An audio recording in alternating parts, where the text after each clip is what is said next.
Hello అండి, welcome to my mini vlog. ఈ రోజు అయితే నేను ఇంకా మార్నింగ్ బ్రేక్ఫాస్ట్లోకి పల్లీలు పుట్నాలు అయితే డ్రై రోస్ట్ చేస్తూ ఉన్నాను. అండ్ దోశలు కూడా వేసేసాను అనమాట. మా హస్బెండ్కి బ్రేక్ఫాస్ట్ ఇచ్చేసాను. అండ్ స్కూల్కి అయితే స్టార్ట్ అయిపోయారు.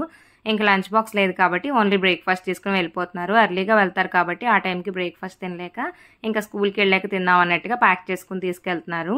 తర్వాత ఇంకా నేను కూడా ఇల్లంతా క్లీన్ చేసి నా వర్క్స్ అన్ని కంప్లీట్ చేసుకుని పీస్ఫుల్గా కూర్చుని ఈరోజు దోశ తినడానికి టైం ఇచ్చాడు చేతన్. ఇంకా ఆ తర్వాత నేను తింటూ ఉంటే లేచొచ్చాడనమాట. ఇంకా వాడికి కూడా చిన్న పీస్ ఇస్తే అలా తింటూ ఆడుకుంటూ కాసేపు టైం స్పెండ్ చేశాడు నేను తినేంత వరకు. తర్వాత వాడిని కూడా ఫ్రెష్ అప్ చేసి బ్రేక్ఫాస్ట్ అయితే ఫీడ్ చేసేసాను.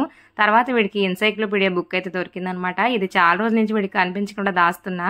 నేను ఏ విషయంలో తీసి పక్కన పెట్టానో గుర్తులేదు. ఈ రోజు వీడికి అంటపడింది. నాకున్న ఒకే ఒక భయం ఏంటంటే చింపేస్తాడని. వాడన్నీ చూసి అడిగి నేర్చుకుని ఎక్స్ప్లోర్ చేస్తాడని ఒక హ్యాపీనెస్ ఉన్నప్పటికీ వాడి పేజెస్ అన్ని లాగేస్తాడనమాట. హార్ష్గా ఫ్లిప్ చేస్తూ ఉంటాడు. అది ఎక్కడ చిరిగిపోద్దో అని ఒక భయం నాకు. తర్వాత కాసేపు వాడుతూ అలా టైం స్పెండ్ చేసి ఇంకా కిచెన్లోకి వచ్చేది వంట స్టార్ట్ చేశాను. ఈరోజు చేతన్కి ఇష్టమైన వంకాయ ఫ్రై చేస్తున్నాను అనమాట. అలాగే టొమాటో రసం కూడా చేశాను. ఎగ్స్ అయితే కంపల్సరీ కదా, అవైతే రెగ్యులర్ గా నేను రైస్ తో పాటే బాయిల్ చేసేస్తాను. సెపరేట్ గా ఫ్రై అట్లా కూడా ఏం చేయను. అండ్ స్నాక్స్ లోకి అయితే ఈ రోజు పప్పాయ కట్ చేసుకున్నాం అనమాట. సో నెక్స్ట్ అయితే మా వెడ్డింగ్ యానివర్సరీ వస్తుందని మీషో నుంచి శారీ ఆర్డర్ చేసుకున్నాను. ఆల్రెడీ ప్రీవియస్ గా మీతో షేర్ చేశా కదా. ఈ శారీ నేను జస్ట్ 800 రూపీస్కి తీసుకున్నా. క్వాలిటీ కూడా చాలా బాగుంది. ఫుల్ వీడియో లింక్ అయితే ఛానల్ నేమ్ కింద ఇచ్చాను. ఇంట్రెస్ట్ ఉంటే చెక్ చేయండి. వీడియోని ఇస్తే లైక్ చేసి సబ్స్క్రైబ్ చేసుకోండి.